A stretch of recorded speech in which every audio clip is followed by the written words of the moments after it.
Yes, there is a request that for Venerable Punnagin to speak on merits, punya. I'm happy to see you all again. This word merit is connected with the other word sin. Sin and merit seems to be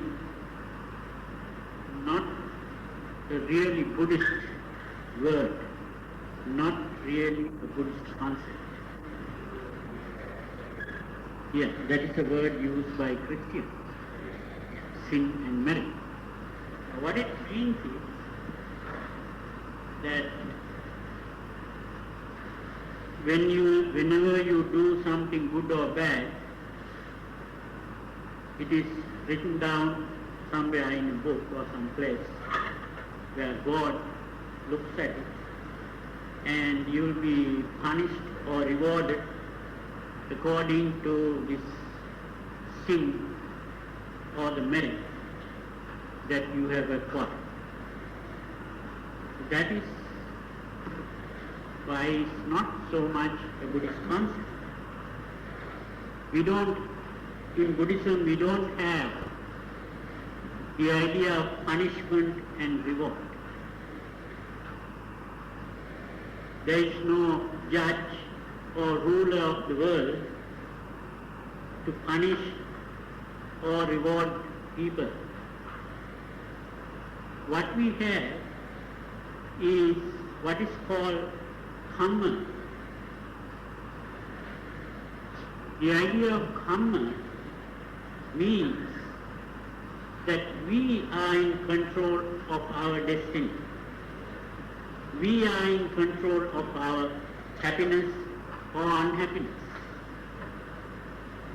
It is like driving a car. The driver is in control of the car. If you drive in the wrong way, you will meet with an accident or you will get into trouble. And that is not a punishment given by anyone. It would be a punishment only if you are caught by the police. Then they will punish you. But even if you are not caught by the police, you will have bad consequences of bad driving. You might even be killed. If you meet with an accident, you might get killed. So, but no one is doing the killing. It just happens. So karma is a thing like that, where we are in control. No one is doing any punishment or reward.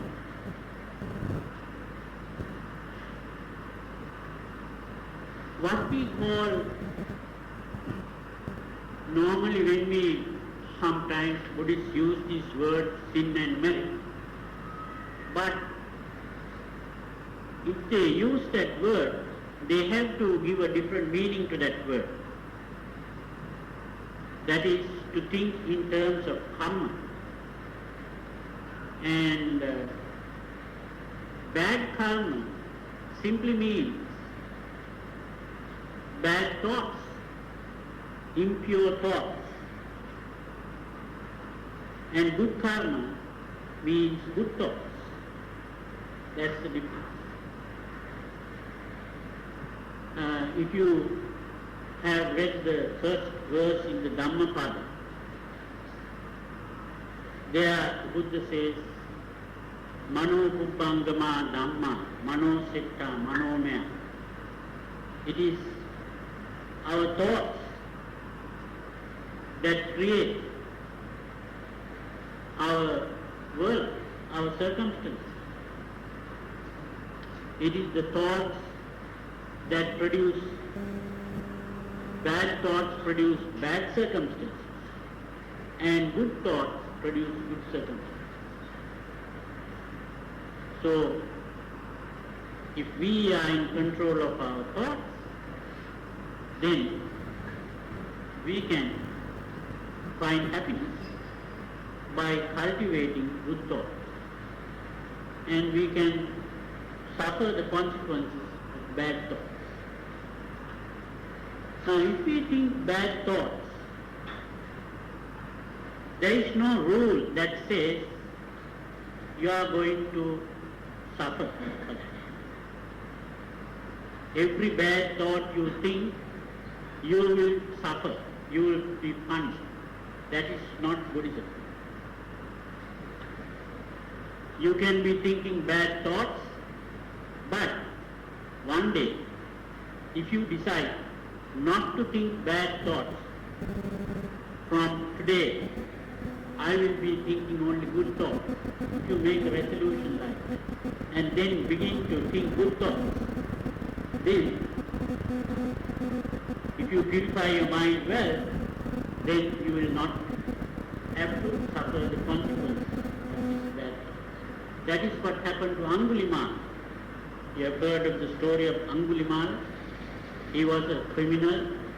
He was killing people, and he killed 999 because he was on a contract. He had to kill 1,000. But he did all this not because he wanted to kill. It was to show his devotion to the teacher. It was the teacher who wanted him to do this. So, somehow, he met the Buddha and he was converted and he stopped doing anything bad. And he meditated, purified his mind, and as a result, he became an arahant. And once he has become an arahant, he will not go to bad places to be born, like animal world or preta world or in the nearest else. So he has escaped all that because he purified his mind. So there is no rule that says if you kill people, you are definitely going to hell. It's incorrect to say that. You can always correct yourself, do good, and cancel all those things. That is why there is a kind of karma or karma called ahosi karma. Ahosi karma means karma that doesn't have any results. So, that is the important thing to realize, that what we normally call merit is purity of mind. What we call sin or demerit is impurity of mind. So, the impurity of mind means that there are three things in the mind: lobha, dosa, and moha. I will translate that as lust, hate, and confusion. You see, when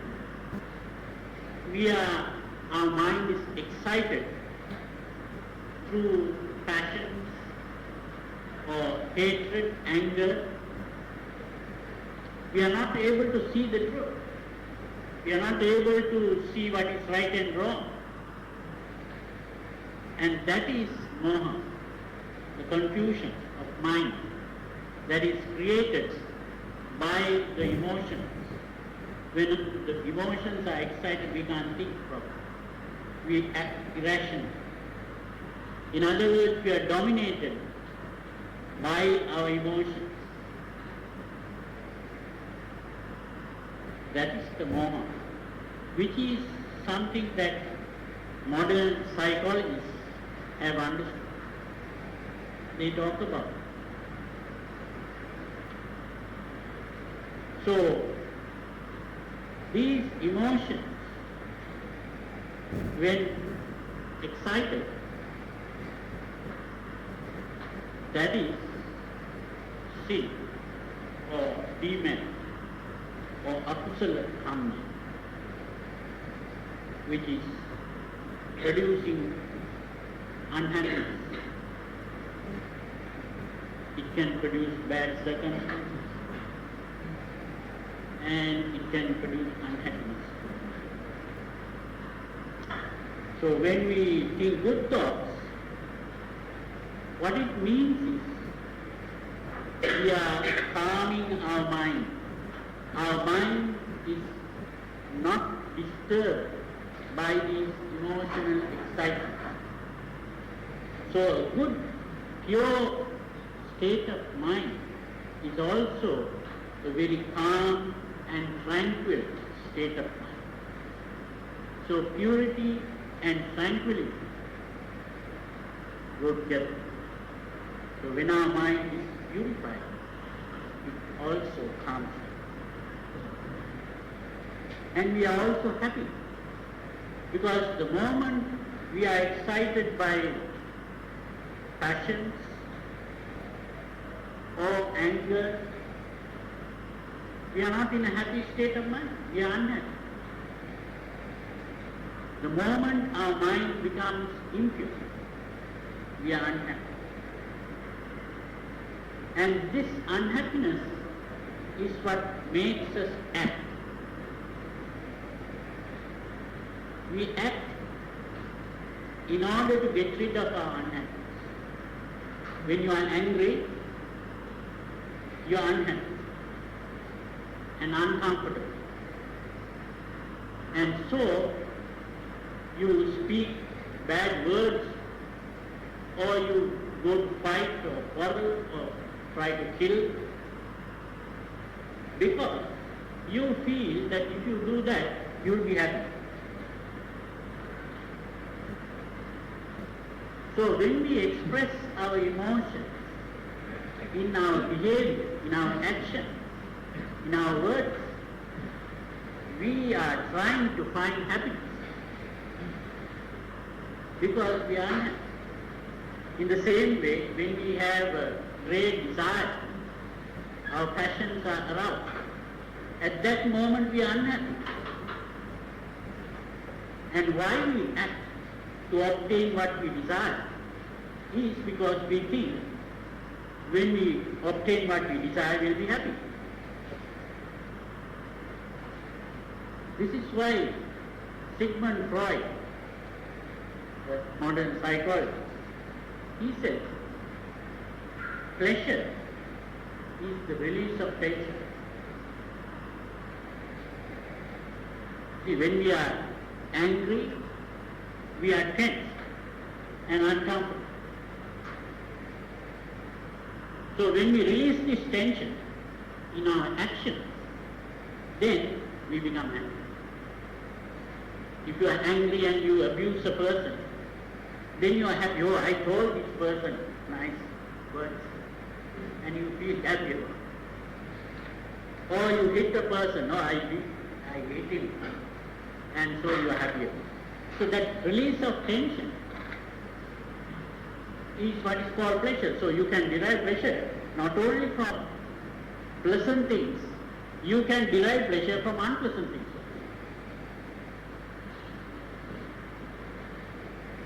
By attacking your enemies, you derive pleasure.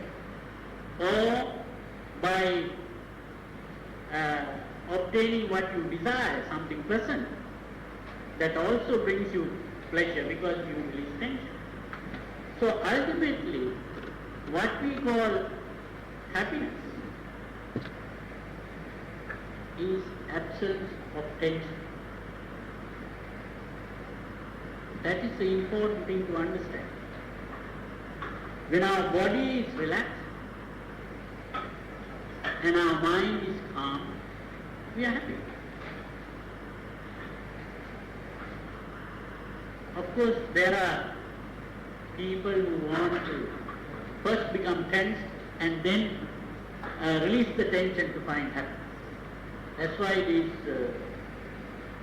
all kinds of things like roller coasters and all kinds of movies, that's what they do. If you read a story, what does the story do to you? It creates tension in your mind. Some person gets into trouble and then tries to find escape from that. So you are worried now, how is this person trying to escape? And then when ultimately the story ends, when the person escapes the trouble, after going through so many difficulties, then you are happy. Your tension is released. These roller coasters, are there roller coasters here? Yes, that also is like that. You go into a very frightening situation, high speed or something like that, and then ultimately that ends and you are happy. You see, it's always the release of tension, and people like to become tense in order to release the tension, thinking that that is the only way to happiness. But if we understand that true happiness is absence of tension, then we begin to see that if we cultivate conscious relaxation and conscious calming of the mind, then we can find happiness which is not dependent on external conditions. That is what is called unconditioned happiness. So the unconditioned happiness is what we are trying to achieve. Happiness that does not depend on external conditions. It is not satisfying desires. It is not killing our enemies, but cultivating calmness within and relaxation of the body. That is what we achieve through meditation. You see, there are some, very many who meditate think that meditation is concentration. Now, I am not a person who encourages that.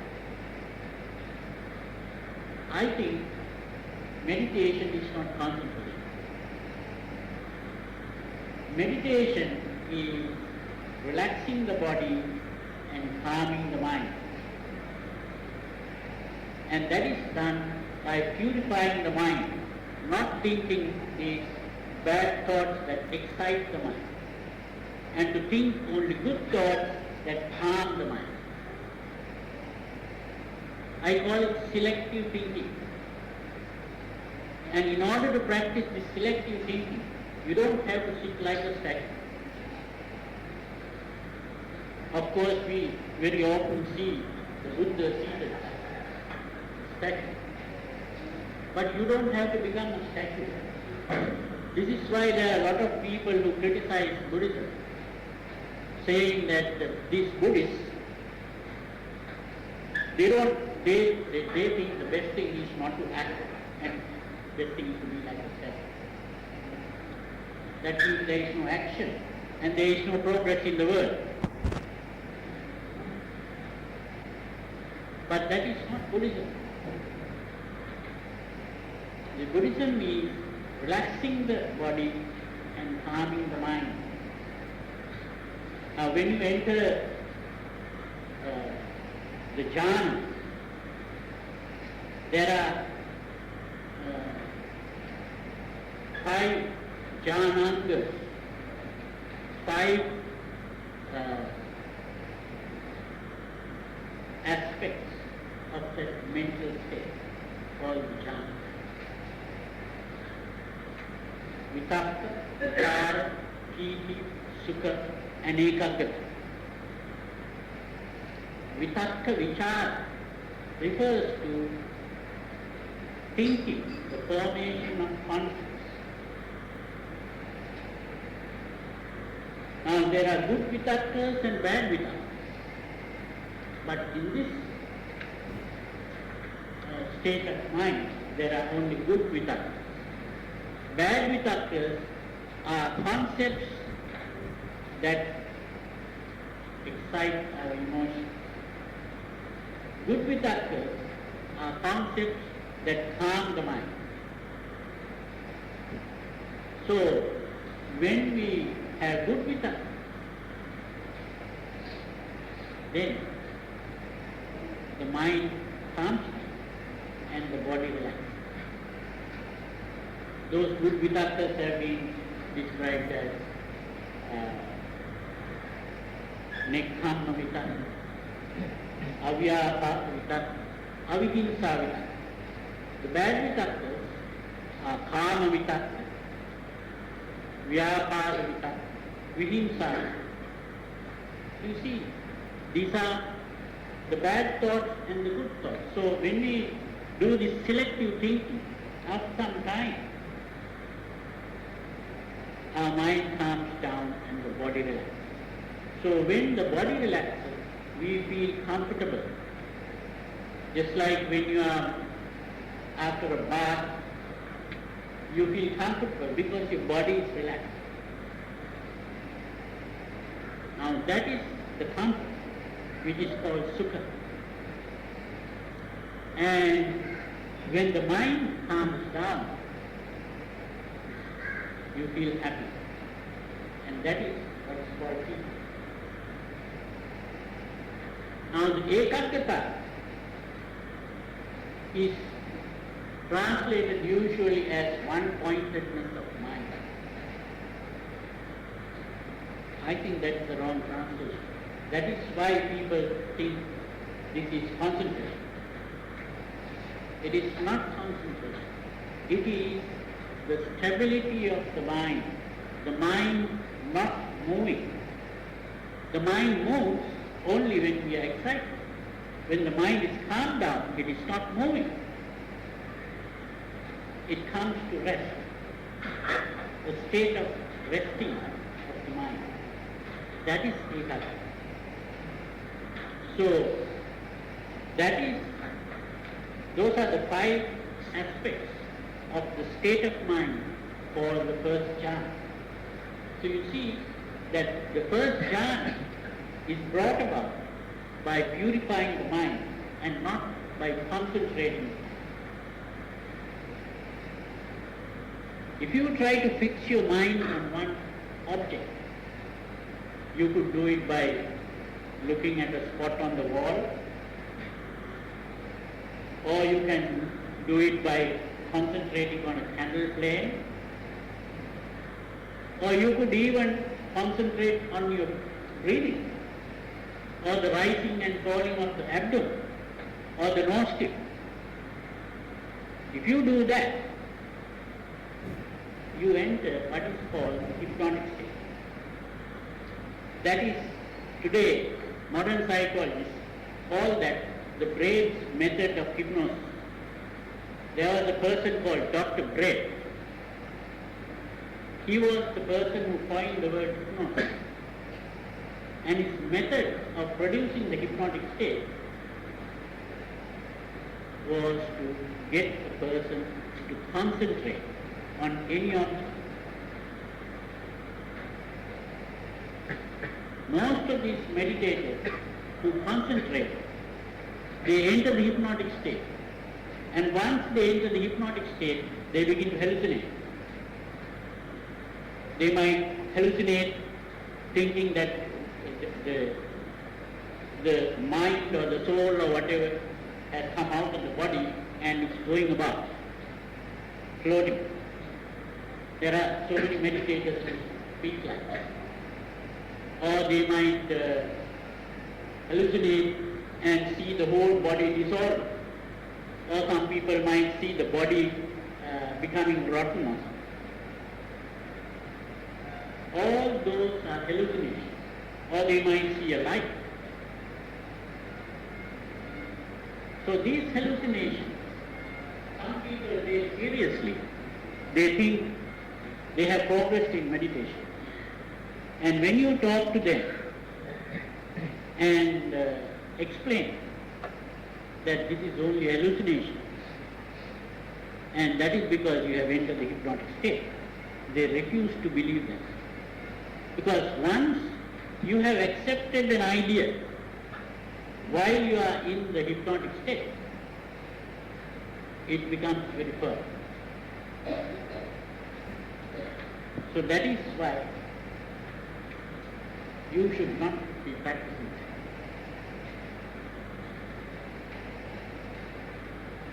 So what should be done is purifying the mind, avoiding the bad kind of, and cultivating the good kind. And that you don't have to sit in one position to do it.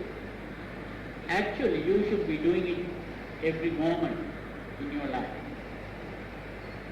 Tikkan charam visinnoa kayano.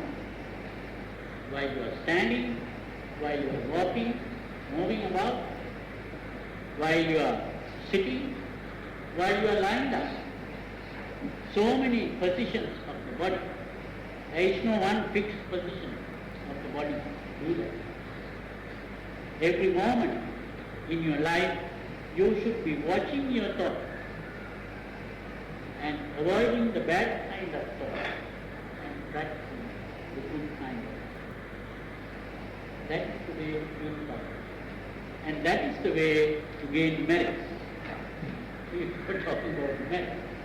So the only way to gain merit is to think good thoughts. So when you think good thoughts, you think kind thoughts towards others, you wish may all beings be well and happy, and then that will lead to good behavior, good action. You will be helping people, you will be making sacrifices for others, you will not harm others. Automatically you will be practicing the 5 precepts. You will be giving daন.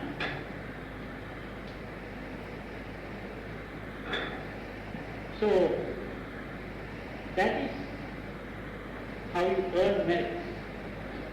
Now earning merits doesn't mean that you are earning time. Here earning merit means you are purifying the mind.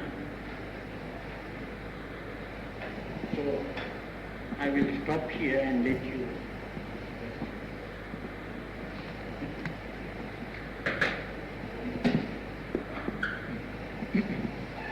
Do you have any other question? Well, if you do not have any question, then maybe if I can raise one question with regards to, because in the past we have always talked about concentration. And we use this term, concentration, to explain Samma Samadhi. And if you see many of our books, we have Samma Samadhi. I would like, because there are in different parts of the world, different contexts as to the use of the word concentration. Maybe if Venerable Punnagin could kindly explain what is meant, from what point of view concentration is about. Like in the practice of samatha meditation, samadhi, the different objects of meditation, such as we mentioned about the flame, light, that fixing of the mind on the light, is that not concentration? That's a very important question.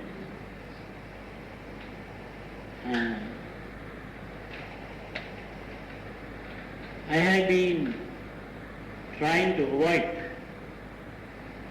talking too much about it, because sometimes I create enemies. Because people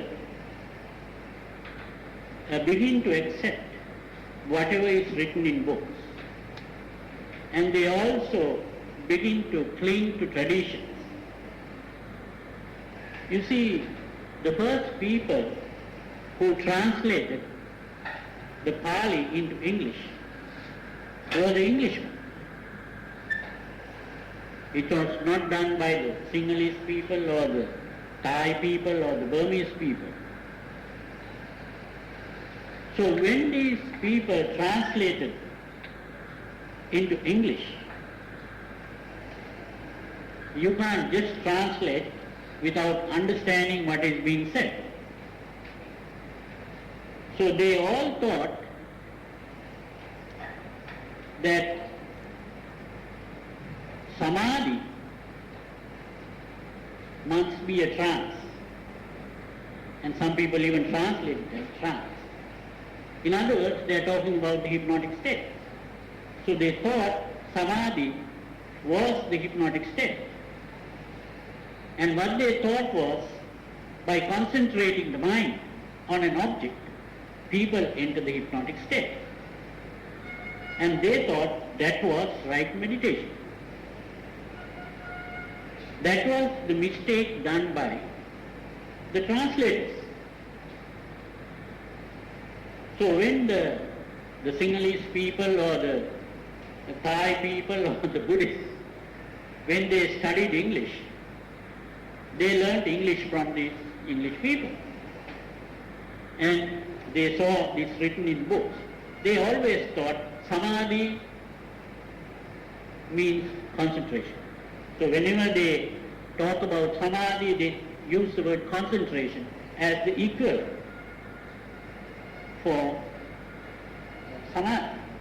So it was just repeated by all the writers, Buddhists as well as non-Buddhists. One day, I was in Boston, Massachusetts, in the United States. I lived near the Harvard University. I got an invitation to this Harvard University to listen to a talk, not to give a talk, to listen to a talk given by one of the students who wrote the thesis for his PhD. And his subject was cognitive psychology and Buddhist meditation. And so I went to listen to this. And as I listened, what I found was this man, this young man who wrote this, spoke about, he had practiced vipassana bhava. He practiced vipassana. Now when you practice vipassana, again the instruction, usually the Burmese method, which is now called insight meditation or vipassana bhava. They ask you to concentrate on the rising and falling of the abdomen, or to concentrate on the nostrils. And so he had been doing that. And ultimately what he concluded was that Buddhist meditation was a form of hypnosis. And when you enter the hypnotic state, while in that hypnotic state, you begin to think of the anicca, dukkha and the anatta, and you begin to accept that as truth. You see, and that is what was called enlightenment or prajna, whatever. So at the end of this talk, I had to get up, of course, and criticize, which of course that speaker didn't like. And not only that, even his professor didn't like me criticizing. because the professor was also under the same impression. The professor was a Japanese man. I don't know what he thought meditation was. So I said, if Buddhist meditation is that, I don't see any difference between that and a brainwashing technique. Because the brainwashing techniques also do the same thing.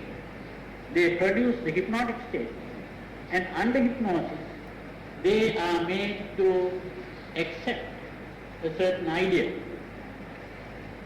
And once they accept an idea in the hypnotic state, then they begin to believe it.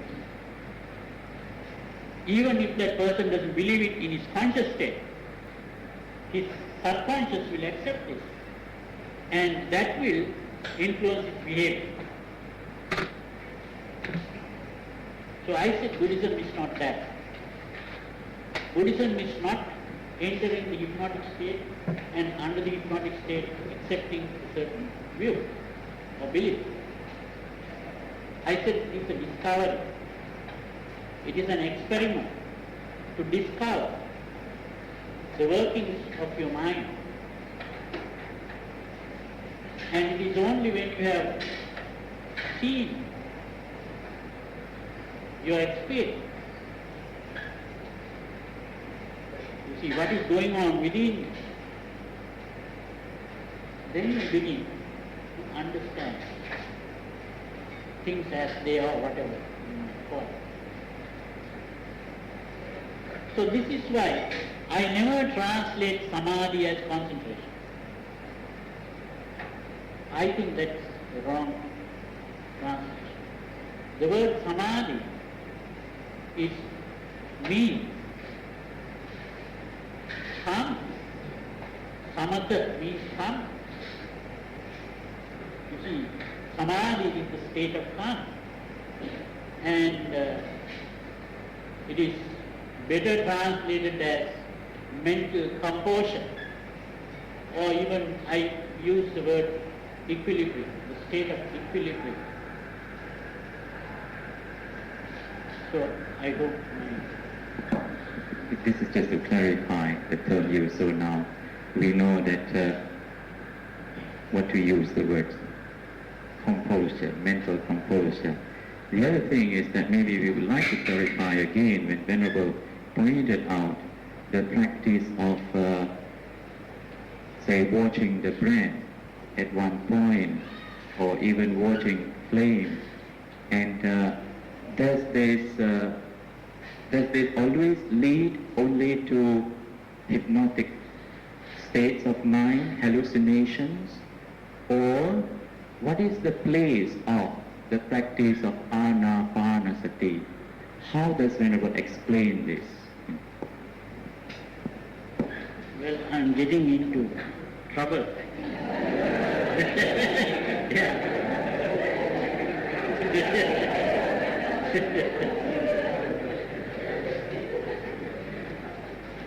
Well, I have to, in answering this question, I have to look like a heretic. Because in the Visuddhimagga, I think there are mistakes in the Visuddhimagga. There is a form of meditation called kasina. The meaning of the word kasina is expansion, spreading out. That is the meaning of the word kasina.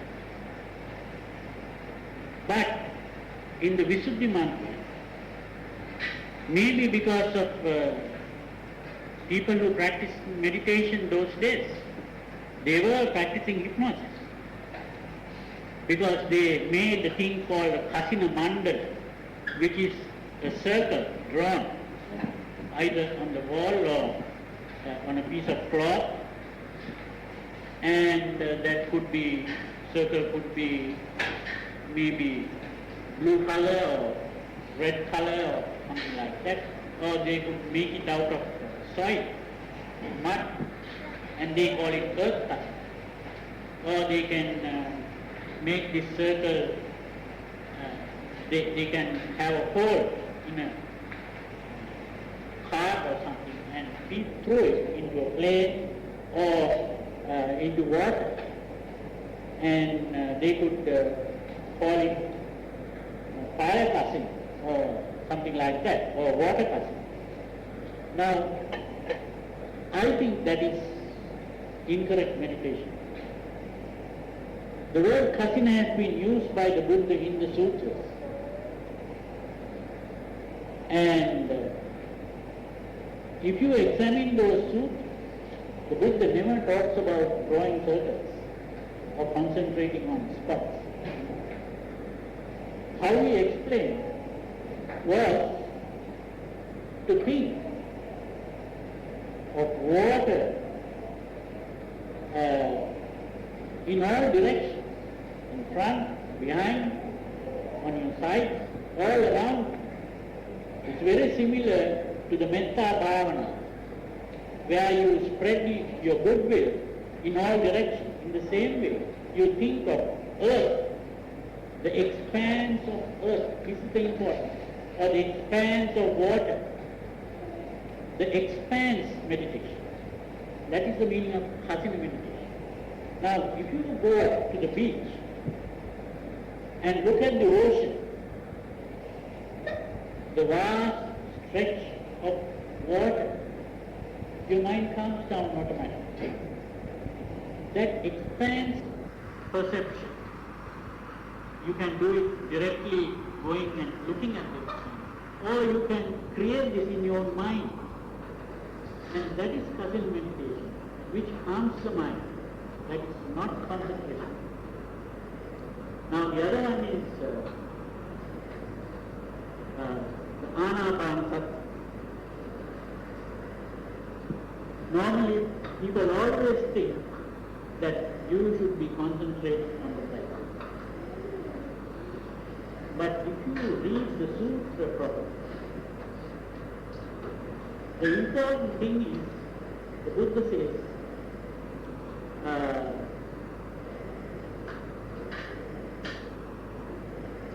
Ujjum kayam anidaya, keeping your back straight, body straight. Parimukhan satim upachapetva. Now, Parimukhan satim upachapetva is also very bad translated even by the Siddhimata and the commentators. You see, how it's a very far-fetched way of bringing concentration. The word mukha has two meanings. One is the mouth, and the other is the face. Mukha. Now, the commentator took the meaning out, and pari is a prefix which means around. So he explains, parimukha means around the mouth. And from around the mouth, he went to the upper lip. And from the upper lip, he went to the nostril. And then he said, Parimukhan Sati Upachapetva means focusing your mind on the nostril. See how far-fetched that interpretation.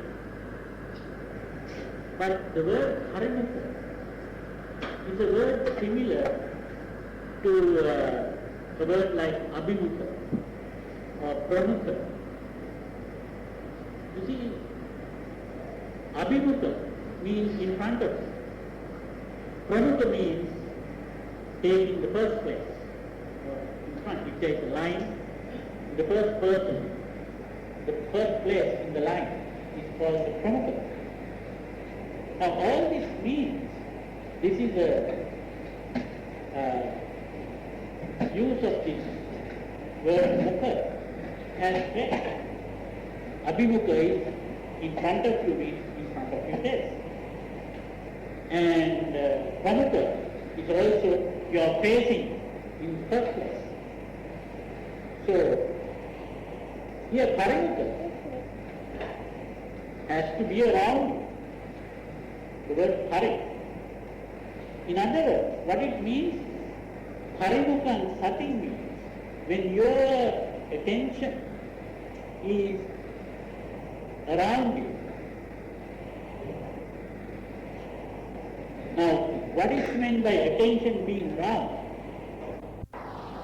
Now, what is meant by attention being round is that your attention is focused on what you see, what you hear, what you smell, what you taste, what you touch.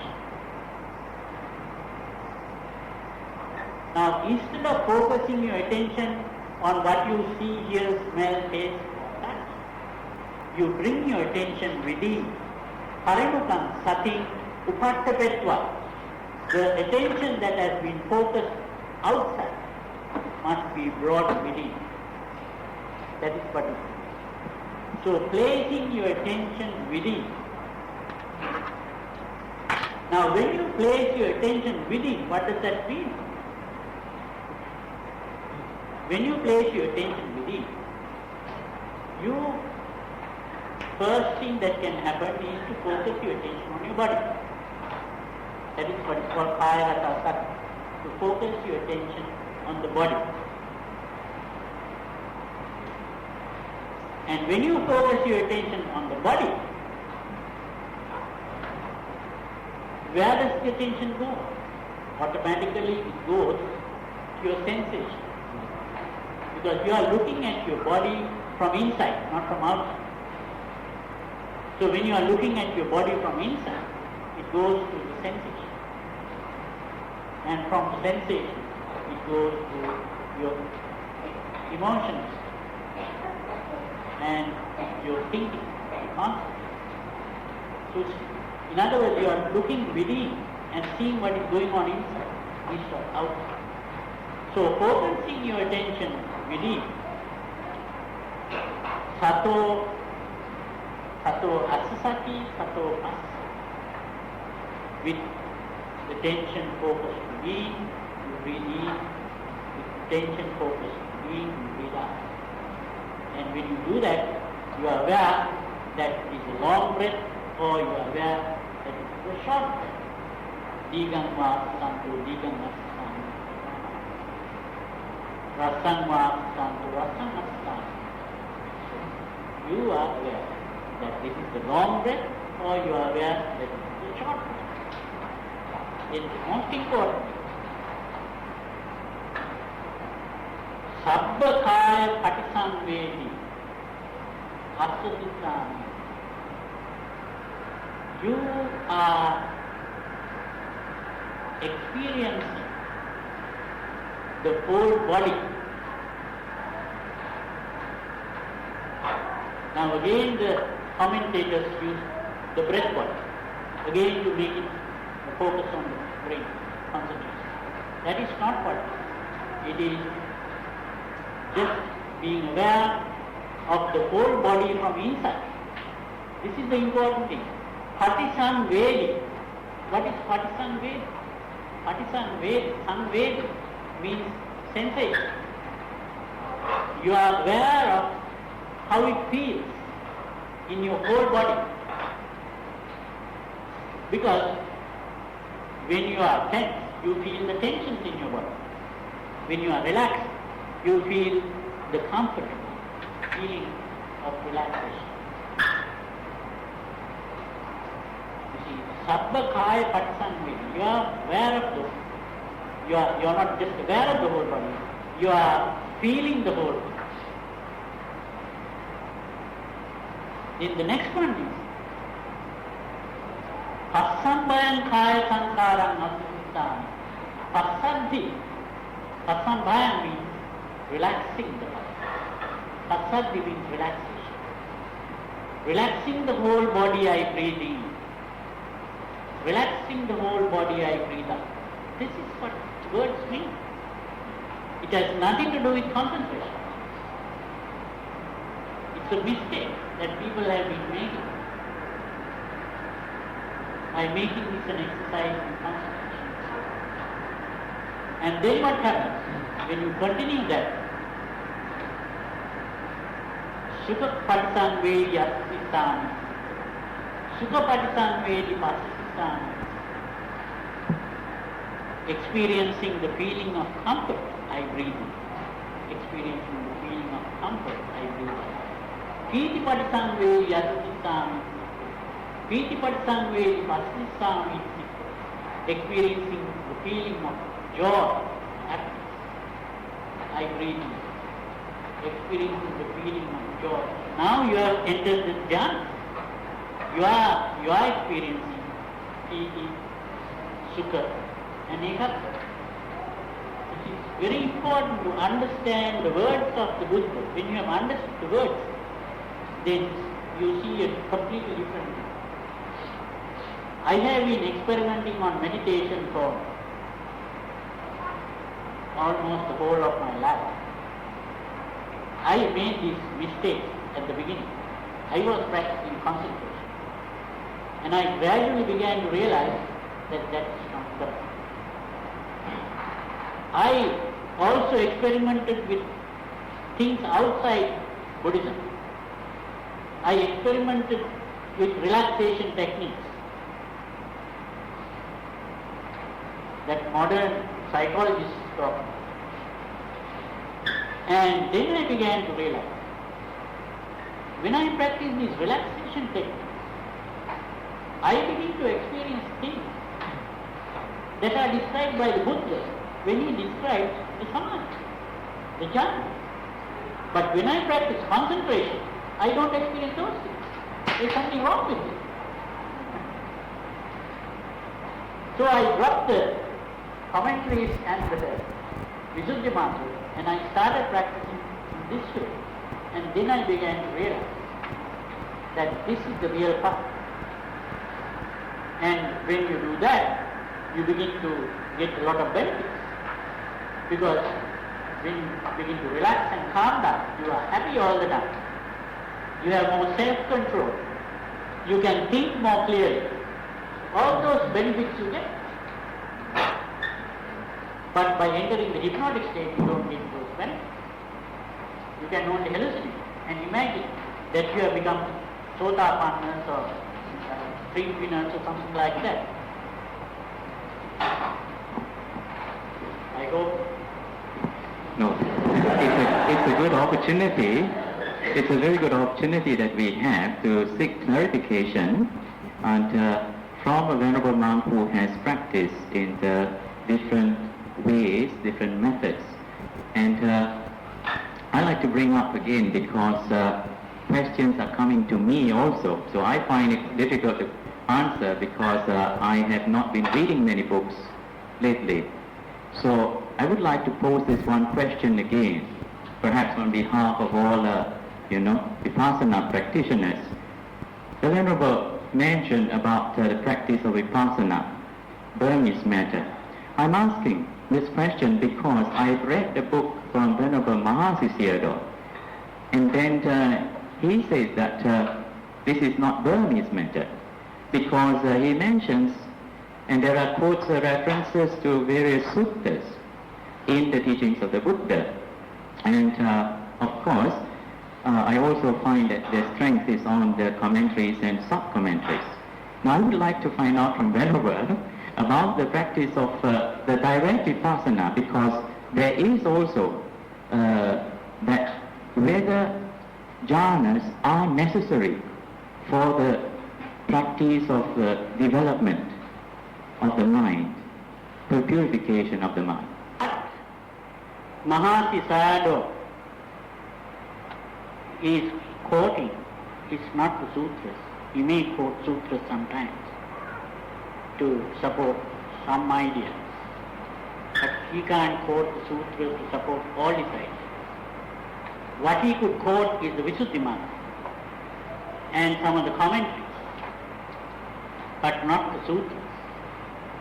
The only support that he can get for his technique from the sutras is what is called the Rasa Vinita Sutra, where the Venerable Sariputta explains these various 7 kinds of Visuddhis. And actually the Visuddhi Magga, written by Venerable Buddha Goswami here, is also based on these 7 Visuddhis. And according to the Visuddhi Magga, there are these what are called the Nava Maha Vidarsana Jnana, which is not found in the sutras. It is coming from some kind of tradition. And he is making use of those ideas in order to label the experiences that a meditator goes through when he begins to practice this concentration on the rising and falling of the abdomen. You see, there was this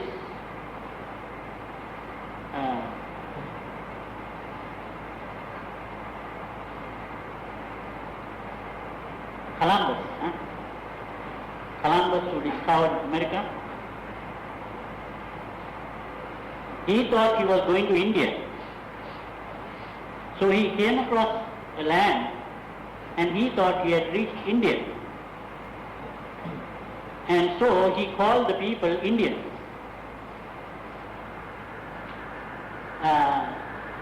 But it was later that he discovered that it was not India, it was America. So, in a similar way, a person who begins to practice meditation can begin to experience certain things. And if you know the theory, if you have been reading the Visuddhimagga, you can use all those names and labels to label those different experiences. I think I am very unhappy to say this, but I think that is the mistake that Venerable Mahasi Sayadaw has made. I don't want to ridicule him or insult him or anything like that, but that is how I understand. And I have been speaking to people who have been practicing this Vipassana meditation and who have been declared as Sotapanna or stream winners.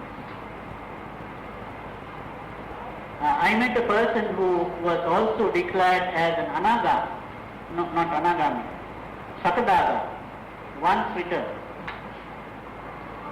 And I asked what they experienced. So they said at first, of course, they don't like to talk about experience because they have been asked not to talk about it. So it is that secrecy that has kept this technique going, because no one can criticize because you don't know what is going on. But somehow this person began to tell me the experience, because he thought that I was a teacher of meditation and it might be okay for him to tell me about it. What I gathered was, by talking to several people, not only that person, several people, when they practice this Vipassana technique, they experience a thing that is called Nirodha. They call it Nirodha. And once they have experienced Nirodha, they are declared Sotapanna. And what is meant by Nirodha is that when they meditate, after some time, they stop feeling the body. They don't experience the body. Then, as they continue, they stop experiencing the mind also. So when they have stopped experiencing the mind, they have attain that state called Nirodha. And once they have attained that state called Nirodha, then they are declared Sotapanna. You see, there is a word called Nirodha used by the Buddha. There is a state called the Sanya Vedahita Nirodha. There is a word called the Nirodha Samapatti. Now, any person who, according to what the Buddha says, any person who enters the state of Sanya Vedahita Nirodha or Nirodha Samapatti, when he comes out of that, either he is an Anagami, either he is an Arahant or at least an Ananda. Now these people who enter Nirodha, they are only declared Sotapanna. I don't know how that happens. And I studied not only this Vipassana thing, I studied Maharishi Mahesh Yogi's transcendental meditation. I studied some other techniques also, and I find that all these techniques, they are practicing hypnosis. And when they describe these states, it is very similar to the experience that is described by the Vipassana meditation. Only thing is they use different words, different concepts to explain it. For example, Maharishi speaks about getting to the root of the mind. And they also talk about the same thing, like you lose your consciousness of your body, then you lose your consciousness of the mind, and then you are in touch with the root of thought, which of course is based on the Hindu thinking. They call it the union with Brahma. You see, this is all hypnosis. But that is not what the Buddha taught. It's a completely different thing. And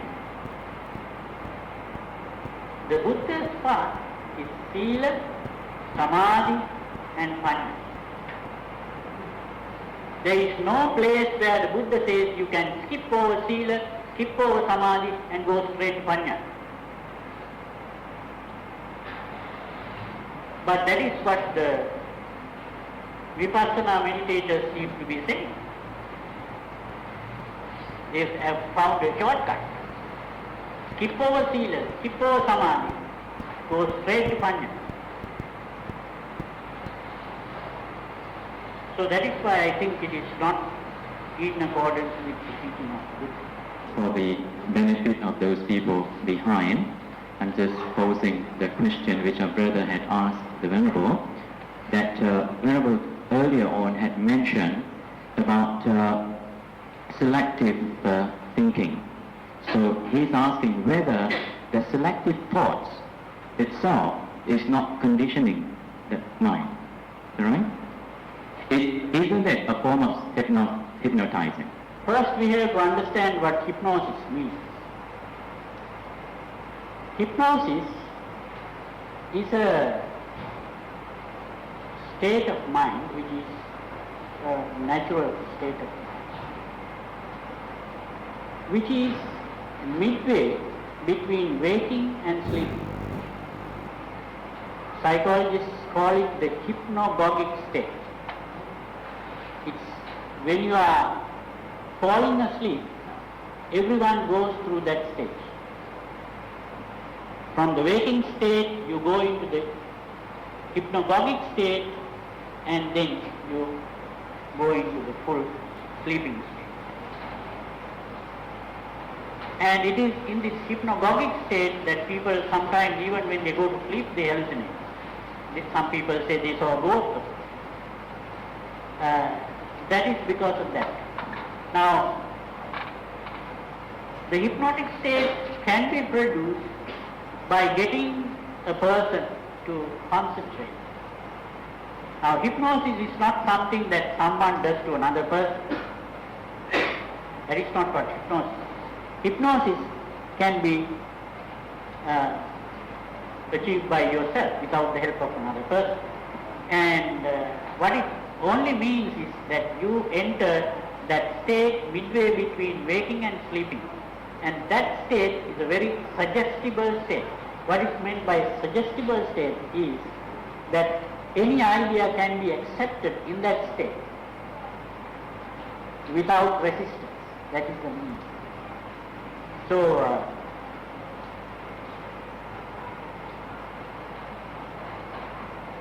when we enter the jhana, we have to do selective thinking. In order to rid our mind of what are called the nivaranas, and these nivaranas are 5, usually translated as the hindrances. I have started translating these words with new words because they bring out the proper meaning. Even the word hindrance I have given up. Nivarana is, the word nivarana means a covering, something that covers. It's very close to the word avarana. Avarana is also covering. So nivarana is also covering. What it means is that it clouds the mind and prevents you from seeing the truth. It's like a fog. You know about the fog. You can't drive properly. You can't see the road when there is a fog. So in the same way, when the nivaranas are in the mind, you can't see where you are going or where you should go or what is right and wrong, what is the truth and false. Now these nivaranas are kamachanda, desire, sensual pleasure, vyapada, anger, hatred, thina-vidda, which is sleepiness and drowsiness. Uddhacca kukkucca is agitation and worry, anxiety. Vicikicca is again the inability to see what is right and wrong. Now, this nivarana called thina-vidda is a thing that will automatically put you into the hypnosis. So when you do selective thinking, what you are trying to do is to prevent the nivaranas coming and interfering with your relaxation and purity. So that you can even call this an interface. So, selective thinking done in that way can never lead to the hypnotic state. Because it is not producing drowsiness. Because the hypnotic state begins with drowsiness. Because that is how you go into the state midway between sleeping and waking. So, selective thinking is simply thinking thoughts that are not exciting the mind, thinking only thoughts that calm the mind. So there is a difference between that and thoughts of practice of metta, loving kindness, the suggestion, because I have often been asked in various places where what you call hypnotism, science of hypnotism, they say, isn't that hypnotizing your mind when you say that, may I be well, may I be happy, may I be free from anger and enmity. And what is this? How would Venerable explain this, whether it falls under hypnotism or some people say auto-suggestion? What I tell them, I don't worry whatever words you use, because so I say, you practice it. If you feel calm, peaceful, then you go ahead. But if you don't feel calm and peaceful, know these things, then you stop it. So what would Venerable say about, especially with regards to whether, and also the jhanas. The jhanas, as we understand it, the development of jhanas, are they not conditioned states of mind? are we not conditioning our mind to enter the different levels of absorption, which the Buddha defined as the first, second, third, fourth absorption and so on? And how do one enter this absorption? That is it not oneself, the mind conditioning it to develop to that state? First of all, I must comment on that use of the word absorption. It's not a correct word. The word absorption means you are absorbed in thought, which means you are thinking only of one thing. Again, the idea of concentration. And it is not absorption. I would translate that as a state of mental repose. Mental repose means a resting of the mind. That's the meaning of repose, rest. It's the resting of the mind because the mind is agitated all the time. Now we are trying to rest. Now the other idea is the idea of conditioning the mind.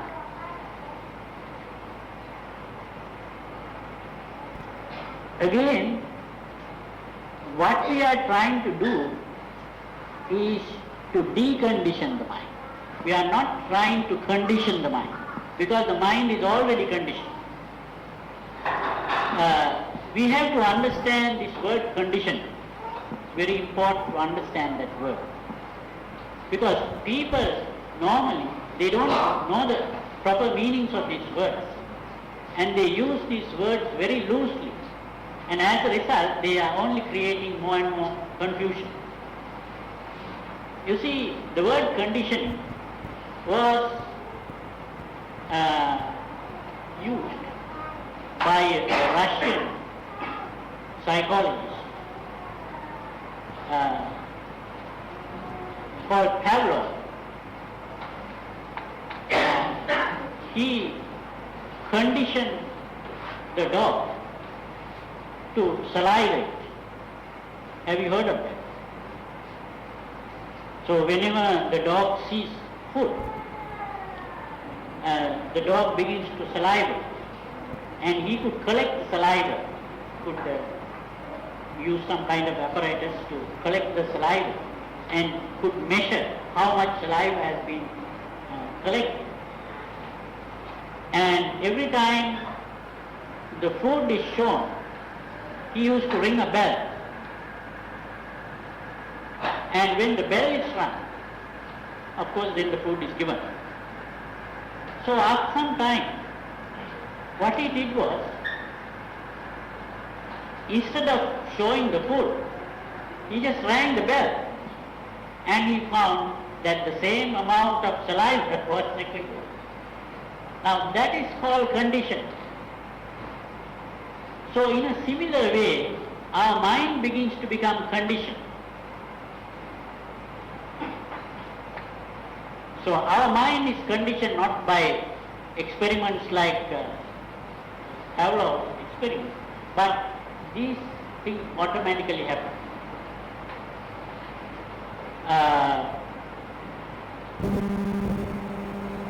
Now, there are certain topics I don't want to get into, but say we take a thought like anger.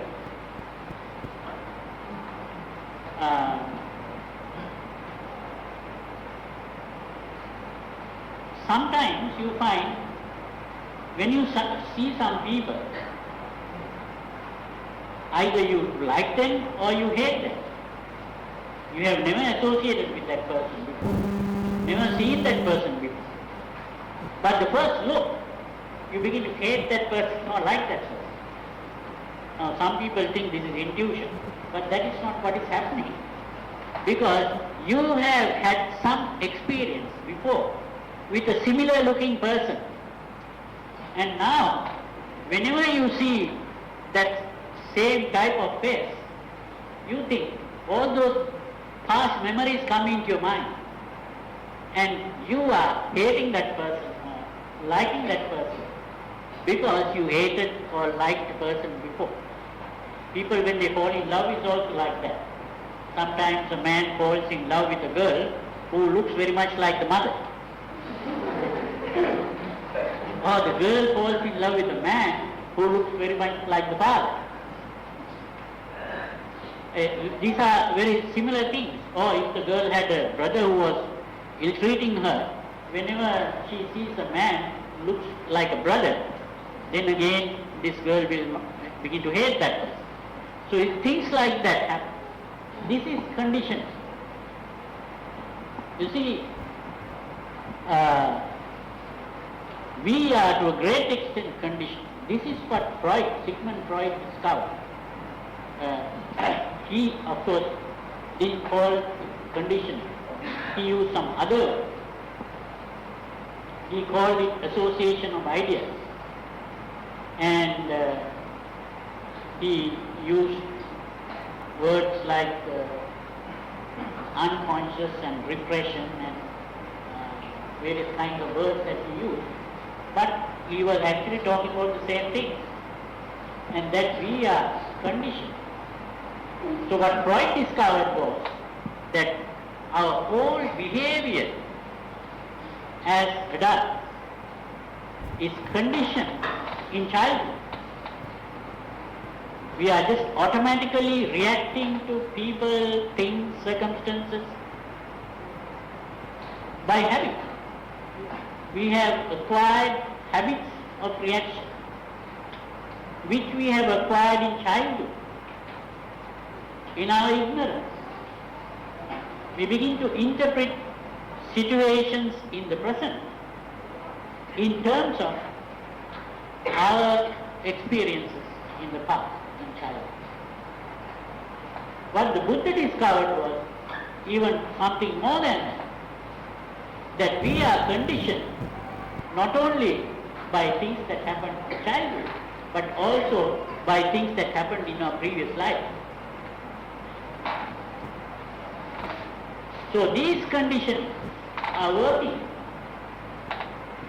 in the present to influence our behavior. And what we do with this selective thinking is to decondition ourselves, to be able to stop these old habits of behavior coming and making us act. They come in the form of compulsion. We are compelled to react in a certain way in a certain situation. Now those things we are overcoming by watching our thoughts and eliminating consciously the wrong kind of thought and cultivating the good kind of thought, which is calmness. In other words, we stop reacting. To be calm is to stop reacting. So all these conditionings are reactions. And what we are trying to do is to stop reacting. Whenever we see a person and get angry, we stop getting angry. Stop thinking in the way we think. So this is a completely a process of deconditioning. There is no conditioning at all. And this is what Freud did himself through his method which is called psychoanalysis. But that was a very inefficient method compared to this Buddhist technique. So we have a better method of deconditioning. So this is what we do in our meditation. And another point that was mentioned by Honorable Mahina is these people talking about auto-suggestion. It's a very important concept to understand, because I have been experimenting on these things for a long time. Actually, long time ago. Now I don't do any of those things. I practice hypnosis. I practice auto-suggestion. I can hypnotize people. I can get them to recall past life. I can do all that. But now I don't do that. After I became a monk, I stopped doing all this. Because those things have no real value. It's good amusement, but it has no real value. If I start doing that, I'll only be misleading people. So,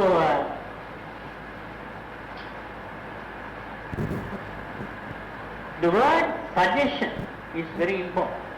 Suggestion simply means giving an idea or putting an idea into another person's mind. That is the meaning of suggestion. Say, you tell a friend, shall we go for a drink? Now that is a suggestion, which means you are putting an idea into another person's mind. Now every time you suggest an idea, every time you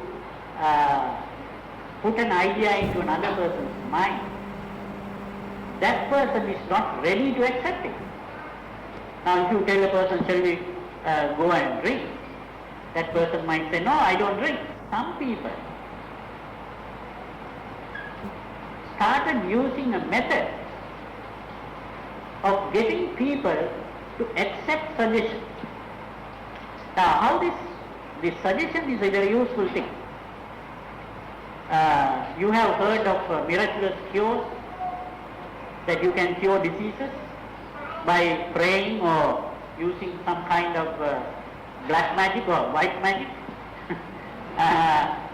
or by praying to God and getting this God to cure your diseases.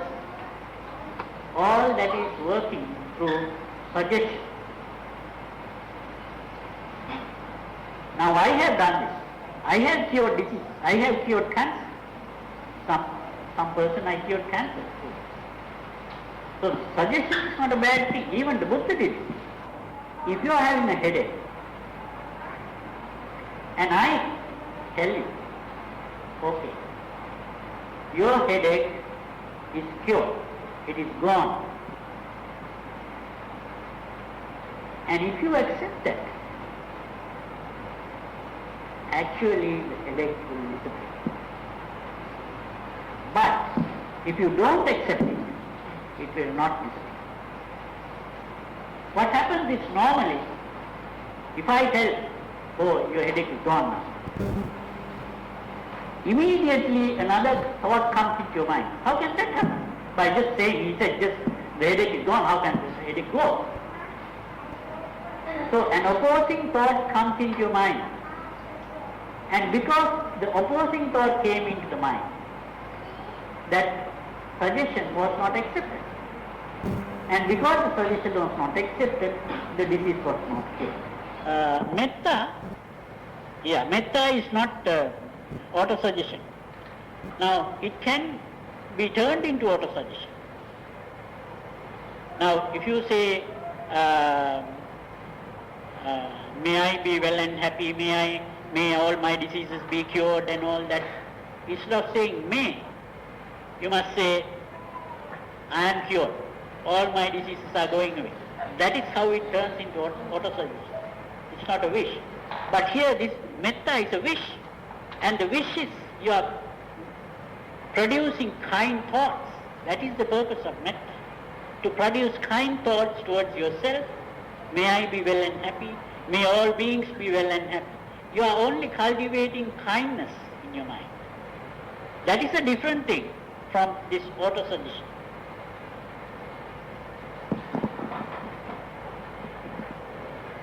Well, I think, yes, you all have been listening very attentively, because from time to time we must get speakers like this to wake you up, to tell you that all the words that you are using is not right. All the things that you're doing is not right, but Venerable does not say that.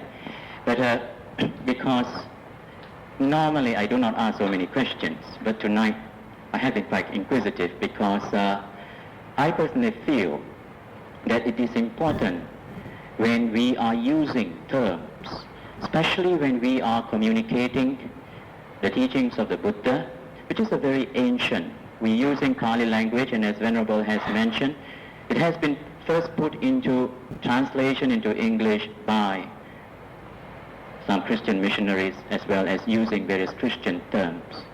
That is why when we use those terms, you also will find while you read all our books and other things, while using those terms, you will find a counter, what you call attack, and even the use of sin, for example.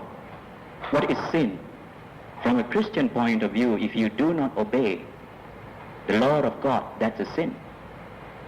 You see? So, from a Buddhist point of view, is there a sin? We don't commit sins. That is why we tell them we are not sinners.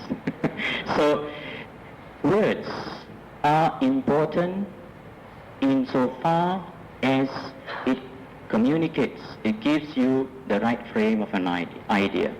If you are talking to a psychologist, if you are talking to people who are students of psychology, be careful about the terms. That is why I would like to get all these terms, because I know Buddhism today appeals. The real appeal of Buddhism to the world today, the masses are in the field of psychology. But unfortunately, we are using terms which have been, because I remember when I was talking about meditation and practices, I used the word attain, I used the word control, I used the word conditionings. But I get, people says, no, that's not, there is no attainment, there is nobody to control. Then I say, what word do you use? So in this way, we have to learn some other words. You remember some other time, a monk from Singapore, Australian monk from Singapore came and says, it is not right understanding, it is not right thoughts. It is perfect understanding, perfect thought. Then I began to think, yes, Samma Samadhi, how do we translate in English Sambuddha? We don't say right Buddha. We say fully. We don't say rightly enlightened Buddha. We say what you call perfectly enlightened, truly enlightened Buddha. So I started using also perfect. Then after that I think some people have imprint in their mind the words right. So I use two words, right and perfect. In case some of them have that vocabulary in their mind. So in case you have that vocabulary, you have imprinted in your mind concentration, let us use the word mental repose, calmness, samatha, equilibrium. Upekka, what would you use?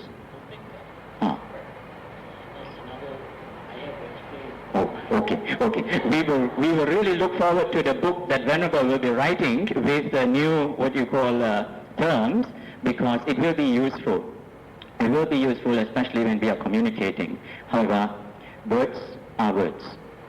From words, we get the idea, we build up concepts in our mind. Eventually, that concept which we have built up in our mind must be turned to reality. In other words, we must experience it for ourselves. Otherwise, there is no meaning.